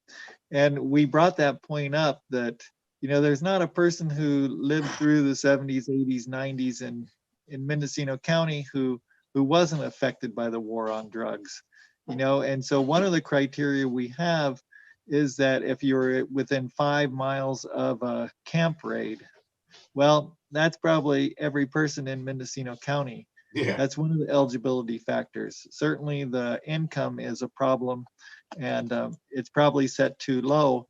We will know once the program opens up and people start applying, and if we don't get very many applications, then we know that we really need to fix it. So at this point, it's kind of like one of those issues again. What are we going to focus on? Do we let the program kind of run and see if we get enough applications with this low threshold for employment, or I mean for income? Or do we proactively say, well, it's probably not going to work, so let's change it now? But it's not just the people who were thrown in jail or busted or anything like that. There's different criteria. And so if you go to the program manual, which is on the website for the equity program, you'll see the criteria for that you could apply for. So like we said, one of them is if you're within 5 miles of a camp raid, which. John, are you saying that that's a blanket that probably includes everyone? Yeah, that's the point, is that everyone who lived in Mendocino County during those years probably can fill that one out. So, and especially if you're up in the hills outside of Ukiah, anywhere outside of Ukiah, you're probably within 5 miles of that. So does that have to be documented? When the raid was and how far away it was as the crow flies? You're asking if we should contact government to see if we can get the flight log? Well, I mean, I wouldn't put it past them. Yeah. I don't know, Julia, do you know how that's being documented or any of those other criteria? I'm not certain off the top of my head. It's something I can certainly follow up with our program administrators for the grant to ensure that I understand exactly what documentation they're accepting for that. So why don't John and I take the action item to revisit the equity and figure out how we can make it the least burdensome to get the most out to the most phase one. I mean, I think that's what people want. Is it's an equity program. They just want the money applied to help them get through this horrible process. Exactly. Thank you. And why don't we set up a meeting, Supervisor, with the administrator out of Oakland, right? Who's Yeah, doing the so program. favor to ask of the cannabis community, if we can find criteria put together in another county that makes sense, that we could just plagiarize, that's always it's already vetted, or maybe make a few changes, but mostly start with what's working elsewhere. That may speed this up. We may actually be able to make a change. I'm afraid of opening the can of worms if we're going to reinvent the entire criteria on our own. I don't know. It's just like when you have one bad idea, do you really want to chance another? All right, well, thank you. I think we've gone through Mr. Hansberry's questions. So Paul, I'm going to go ahead and move you back over into our attendees area. Thank you very much. Thank you. All right, and then next up, it does appear, I don't have a last name here, but we have another individual wishing to provide verbal questions, and the name is Blair. So Blair, I'm going to go ahead and allow you to talk. When you're ready to speak, please just unmute yourself and I'll start your time then.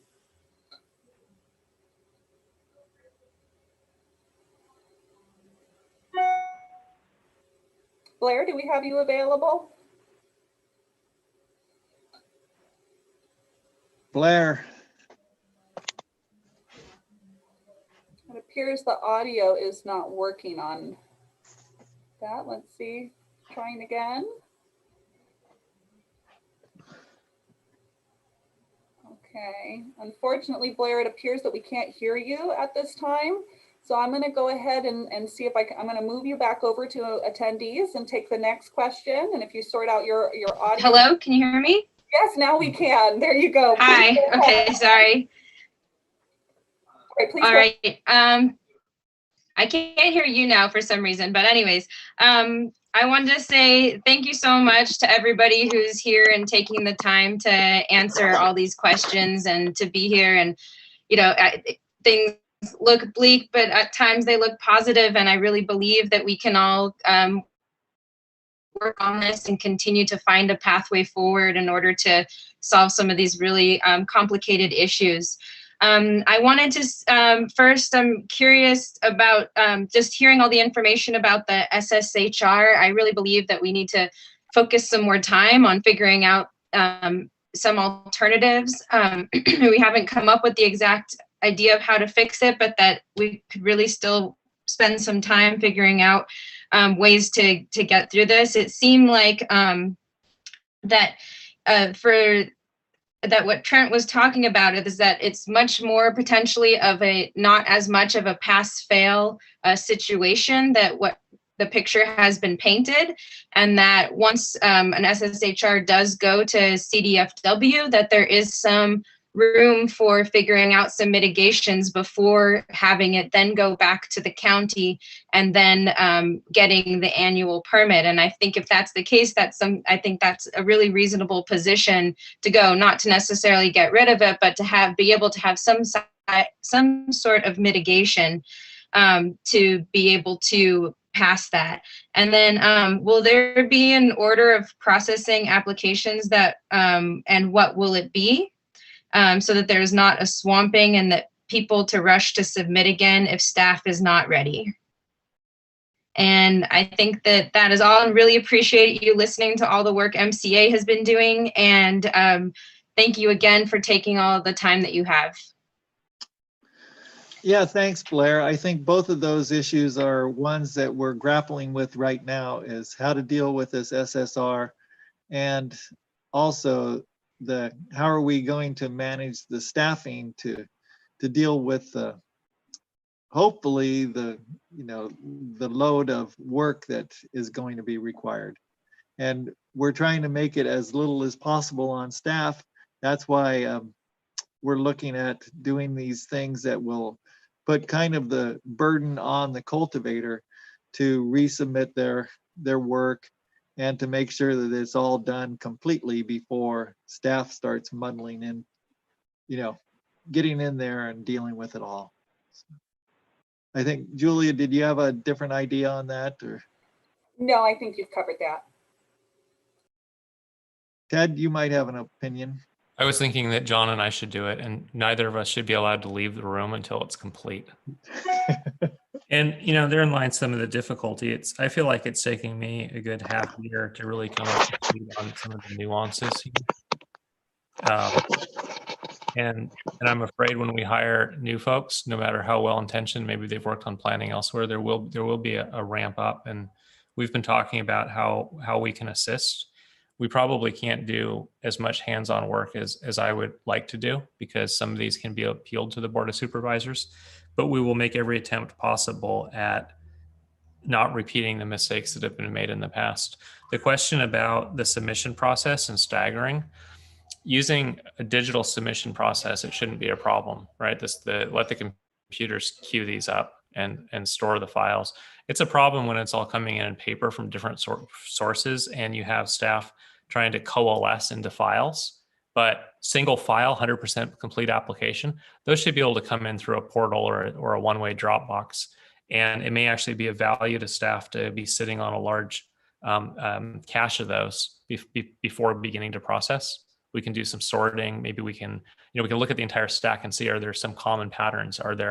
If we see a pattern that would allow us to kick some out all at once for not being 100% complete, it'll give those people more time to work while we process the remainder.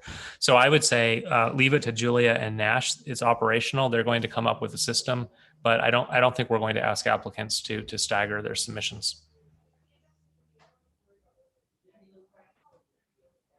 All right, so I believe that answers Blair's question. So Blair, I'm going to move you back into the attendees area. And next up, we have questions from Petra Buchanan. So Petra, I'm going to go ahead and allow you to speak here. And when you are ready, please just unmute yourself and I'll start your time then. One question is, I'm working on the sensitive species review in CEQA, and we have some things that we would like to do, say next year or the year after, getting buildings put in.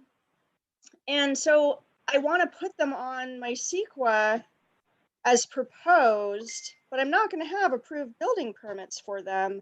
And that's the one area that I'm kind of stuck, because it seems like, if I don't put them on and I get approved, but then I add them later, we're going to have to go through the whole process again. But it's also kind of unrealistic to do everything right now. It's just not feasible. So I'm wondering how to navigate that part. Yeah, hi Petra. So I'm gonna ask Julia to answer that one. Or Nash. Okay, thank you. Sure, it's a bit of a oh, sure, go ahead, Nash. I can go ahead and take it, but as I understand it, as you're trying to do your CEQA assessment, you're looking at the new buildings down the road. So in a CEQA document, what you typically do is you will assess buildings, those that are existing as well as those that are going to be proposed, and you can phase it. So I would recommend that in your project description, you phase or explain, this is existing, this will be built within this time frame, and then this will be built in this time frame, and so on. The CEQA document will analyze the whole thing cumulatively, but you don't necessarily need to secure building permits for something that you're not ready to build yet. Hopefully that answered your question. And That's Nash, it, on thank you. that thread, I see another related question. How does it work with our MND when there's expansion that wasn't foreseen by the MND? Should cultivators be concerned about scaling up, adding buildings, or increasing their growing? And I think this is why I'm asking, because I keep hearing this and it's making me very anxious and confused. Yeah. So if I can clarify, Ted, are you referring to if applicants come in to scale up under phase 3? No, under phase 1, say they, the time of the MND, they had 2,500 square feet, and now they're doing 10,000, and they've added some buildings. Is that covered? So we did have our programmatic MND that really addressed how we were going to conform with the ordinance, and the ordinance has provisions built in. I think the biggest challenge is demonstrating a less than significant impact to sensitive species review. So that's really going to be the main hurdle that I think folks have to tackle when they're thinking about expansion, as well as demonstrating you have your buildings properly permitted and with the appropriate occupancies. I think that's one of the classic things we're seeing as an issue, is folks have permitted buildings, but not with the appropriate occupancy for how they are utilizing them. So there's more nuances here. It's not a matter of you can't scale up, but it may be that you could scale up under our MND, and yet you run into problems with sensitive species in the scaling up. And I think the cannabis cultivators really want a binary answer: is this allowed or not, and what is the criteria? And I think what I'm hearing is, because it involves a sensitive species, we don't exactly know how CDFW will treat it, that it's more case by case basis. Is that accurate? Yes. So in a crisis situation, which this may be for a lot of people, I would recommend keeping it simple. And I know that means you might have to come back and do more work later, but I want to see you get a state license rather than include potential buildings and scale up in ways that could compromise that, because we don't have a fallback right now. If we had phase 3 in place, I would say, well, worst case, you switch over to phase 3 or try phase 3 concurrently for the project. But that's not on the near term horizon. And this is a personal decision. You have to decide. If I were in your place, I would keep it as simple as possible, as straightforward, and do everything to try to get that state license. Okay, thank you. Okay, thank you, Petra. I'm going to go ahead and move you back over into our participants list. And that concludes the folks that I had listed for the providing comment directly, verbal comment. So now I'm going to go ahead and go back to some of the questions. Well, Julia, we have 5 more minutes. So let's make sure that we have time for maybe a question or 2 more, but then closing comments, if anyone has. I think this is going to be a helpful one to highlight for folks. So the question is, will PBS will PBS accept a packet for issuance of a notice of exemption for those few that might qualify as another form of CEQA document that CDFA would accept if it is a complete packet and consists of the proof necessary to establish the qualification for the exemption? And I am happy to answer that if you would like. Well, I in my talks with CDFA, they've highlighted that even with a notice of exemption, they still expect the Appendix G in the project description. Julia, is that your read? They still expect a complete project description, not necessarily the Appendix G document, but they do expect a complete project description. And to be clear, PBS will not be reviewing or accepting those notices of exemption. Applicants would work directly with CDFA on those. Julia, how does that notice of exemption work with the violation of local law? How do you mean if someone Well, didn't comply with to the particular cultivate in process? Mendocino County, you need a permit which requires sensitive species. Does the notice of exemption get you out of that requirement, and how? No, it does not necessarily, because as you know, you still need to qualify with our local ordinance as well. But this is really about addressing the CEQA compliance at the state level. And I think there's going to be very minimal folks that actually follow, that are actually going to be able to qualify under that, as the commenter had suggested. But that really is something that someone would work directly with the state. It does not exempt you from compliance with our local ordinance. You still must comply with our local ordinance. It just may be another pathway to CEQA compliance. But again, the county will not be reviewing those project descriptions. We will not be accepting those, and we will not be filing those on behalf of applicants. That's something they need to work directly with the state on.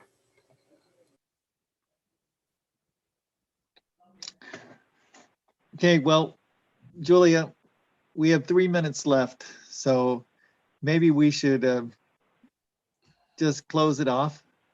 Sure, and I'll just note there are several individuals, and I have all the questions here, and I know some individuals have asked for a follow-up response, and I will share these with the ad hoc, and we will discuss, which we can respond to, etc. So, folks, your questions that were not addressed yet are not necessarily going to go unanswered, but we'll have to discuss with the ad hoc about what our response level is going to be on some of those. And with that, I'll turn it over to our supervisors. Well, I just wanted to say that, Supervisor Williams and I want to do these once a month. And that because, we're an ad hoc committee, and ad hoc committees, as an ad hoc, we're meeting every day practically to deal with issues and try to figure out these paths forward. But to make sure that we have openness and input from the community, we wanted to have an open town hall every month. Maybe next time we'll have a different theme and an issue dealing with cannabis. But we've talked about having a thematic month, where maybe next time it's a different permitting process or phase 3 or code enforcement or whatever the issue is that people are concerned about.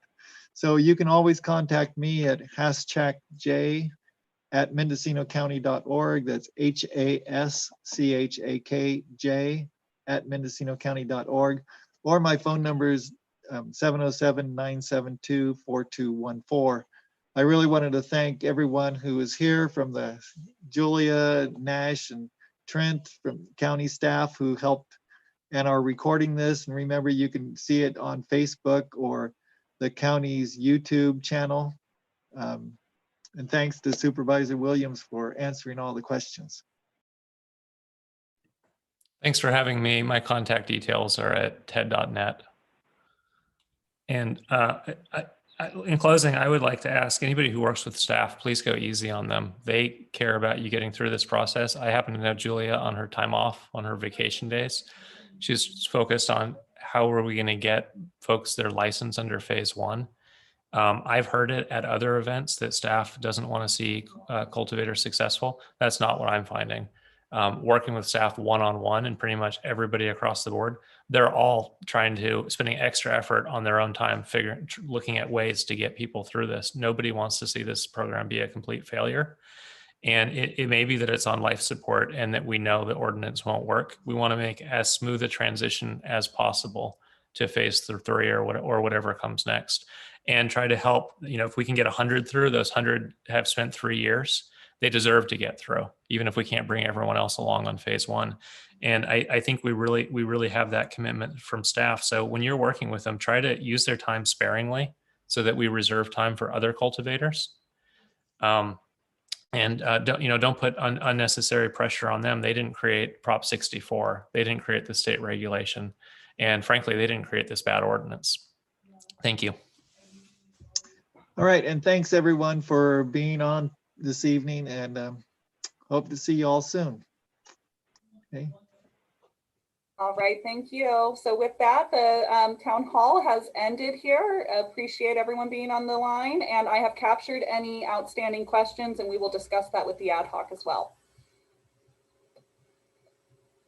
All right, bye-bye.